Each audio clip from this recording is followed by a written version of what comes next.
and the higher risk of crossing climate tipping points, unleashing irreversible damage, including here in the Amazon.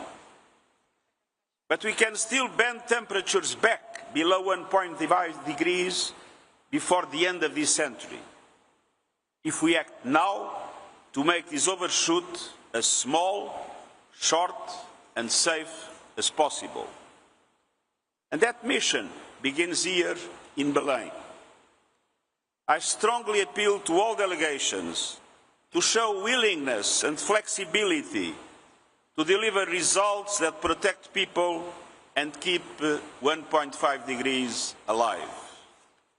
A fair outcome, concrete on funding adaptation, credible on emission cuts, bankable on finance. And that demands compromise and common ground. It demands courage. No delegation will leave Belém with everything it wants, but every delegation has a duty to reach a balanced deal. First, on protecting people. For millions, adaptation is not an abstract goal. It is the difference between rebuilding and being swept away, between replanting and starving, between staying on ancestral land or losing it forever. Adaptation needs are skyrocketing, and the overshoot will push them even higher. Yet, developed countries' commitment to double adaptation finance this year is slipping away.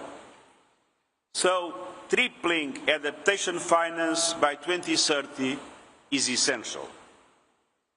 The Loss and Damage Fund, open for business but still largely empty, must be capitalized to easier and easier to access. I urge all funders, bilateral partners, climate funds, multilateral development banks to step up and prevent further tragedies. It's about survival, it's about justice, and for indigenous peoples, it is also about protecting cultures and homelands that sustain our planet's vital ecosystems. Second, emission cuts. 10 years after the Paris Agreement, we have moved, but nowhere near enough. The UNEP emissions gap report shows that today's nationally determined contributions, even if fully implemented, would put us on a path well above 2 degrees of global warming. And that is a death sentence for many. Those national plans must be a floor, not a ceiling. We must move much faster with a drastic cut on emissions. The renewables revolution makes it possible. Clean energy has never been cheaper and more abundant, powering growth and shielding households and economies from volatile fossil fuel markets. With the right support, it is essential that most countries peak emissions now, slash them in half this decade, hit net zero by 2050, and go net negative after. The principle of common but differentiated responsibilities applies, but every country, especially the big emitters, must do more. And the world must pursue a just, orderly and equitable transition away from fossil fuels, as agreed at COP28 in Dubai. It is a climate necessity and a test of economic stability, energy security and responsible governance. We must end market distortions that favour fossil fuels. We must address disinformation aimed at derailing the transition. But governments must support workers and communities still relying on coal, oil and gas, with training, protection and new opportunities to go on with their lives in a positive way. I welcome calls for a just transition mechanism, and the growing coalition asking for clarity on the transition away from fossil fuels. And I urge countries to ensure that the Belém outcome operationalizes a just transition that is aligned with the 1.5-degree world. Moving faster also means investing in infrastructure and meeting new electricity demand with clean power, including the surge driven by artificial intelligence. That is why I've been calling for a new global coalition on grid, storage and electrification, so clean energy reaches everyone, everywhere, and becomes a default choice. We must also cut methane emissions sharply this decade using proven, affordable measures. And finally, and extremely important, it is imperative to halt and reversing deforestation by 2030, so nature remains a shield, not a casualty. Third, on finance. None of this can happen without finding that it is predictable, accessible, and guaranteed. We need a credible path to realizing the Baku finance goal. We developed countries leading to mobilize at least $300 billion by 2035 each year, and a clear route to reaching $1.3 trillion per year by 2035. Simpler rules must allow vulnerable countries to get support quickly. Thinking beyond the COP, the cost of capital for developing economies must fall drastically through concessional finance, debt guarantees, and innovative instruments. We know that budgets are limited, but the financial system can unlock and multiply the available resources to achieve a much greater impact. Multilateral development banks must play a decisive role. They need to be bigger, better and bolder, allowing them to massively increase their lending capacity and to leverage private finance at speed and scale. What has been failing is the political will to take the necessary decisions. If the international financial architecture cannot meet this moment, reform becomes a necessity, not an option. Dear members of the media, before I leave for the G20 meeting in South Africa, allow me to say a few words directly to ministers and negotiators. Please engage in good faith to reach an ambitious compromise. 1.5 degrees must be your only red line. This is the hour for leadership. Be bold, follow the science, put people before profit, and please keep your eyes on the finish line. Thank you.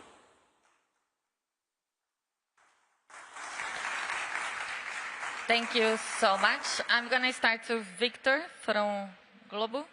Thank you. Secretário-Geral, muito bom dia. Estamos ao vivo aqui na Globo News. Bom, com a vinda do presidente Lula para cá ontem, ele se envolveu nas negociações, mas ainda assim há muita resistência de países como China, Índia e Rússia para incluir no texto final da COP a redução da dependência de combustíveis fósseis. O senhor acha que isso pode prejudicar a missão 1.5 e prejudicar o legado da COP30? Aproveito, eu soube que o senhor saiu para jantar ontem aqui em Belém. Gostou da cidade? O que o senhor está achando de Belém? Gostei imenso da cidade de Belém. E devo dizer que em todas as negociações há uma fase em que as posições são ainda divergentes.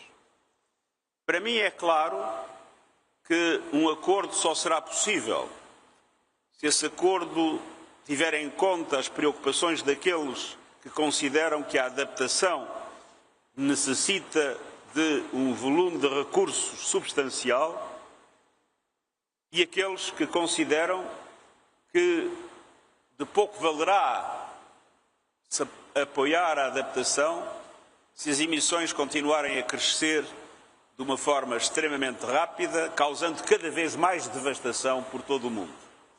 Há, portanto, aqui um equilíbrio entre adaptação e mitigação que me parece importante resolver, e estou convencido que a Presidência tudo fará para o alcançar.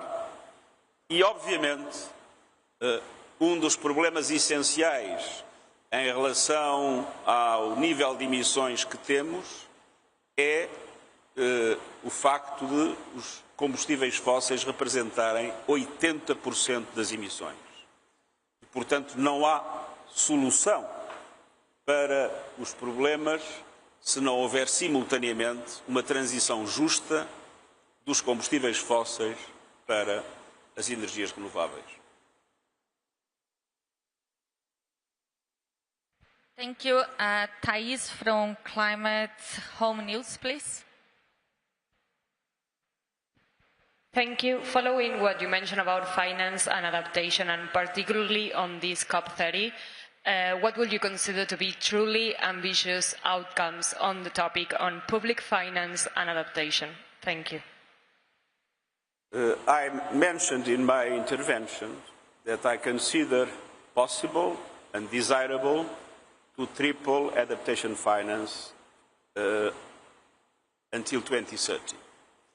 And I strongly hope that it will be possible to find a compromise in which developed countries accept to engage in this objective, and at the same time that their concerns about mitigation are also met by the COP. Justin from BBC.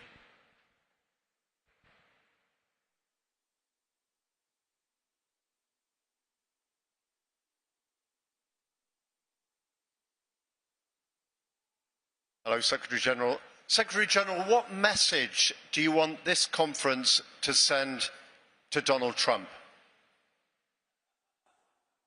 We are waiting for you. But do you also want to talk about whether he will engage in this process? Sorry?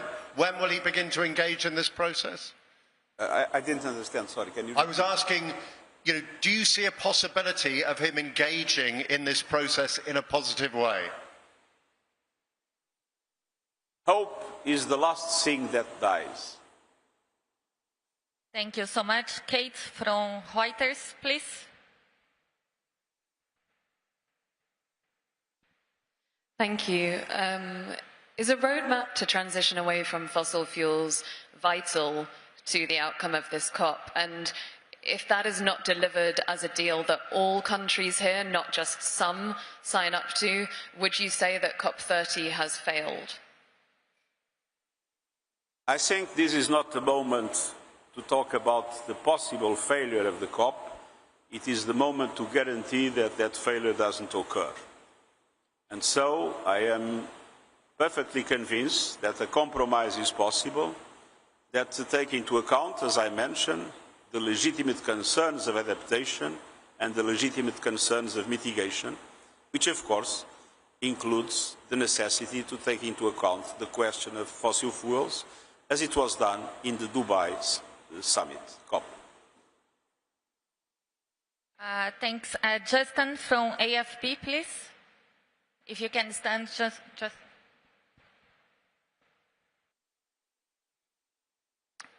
Good morning. A significant number of countries, including large emitters, have not published their NDC yet, their climate plans. What is your message to them? A group of countries has done? Huh?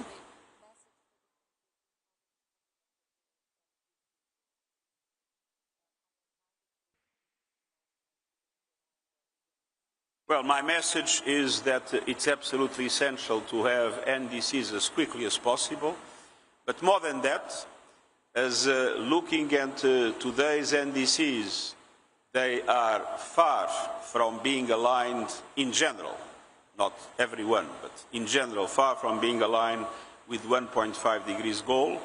We need to consider them as a floor, not a ceiling, and we need to make an effort in order to guarantee that we have a more drastic cut in emissions in the years to come. I think we have time for one more. Jessica from Folha de São Paulo, please. Hello, good morning. How do you see the resistance of parties such as the EU and the UK who are supporting the roadmap to transition away from fossil fuels, but do not want to talk about increasing finance, especially in adaptation? What would be your message to these countries? I must tell you that I spoke with the overwhelming majority of those countries, and they seemed ready to engage with the financing of adaptation, having as a legitimate concern that that is balanced by progress in the key aspects of mitigation. Thank you very much. Muito obrigado. Thank you very much.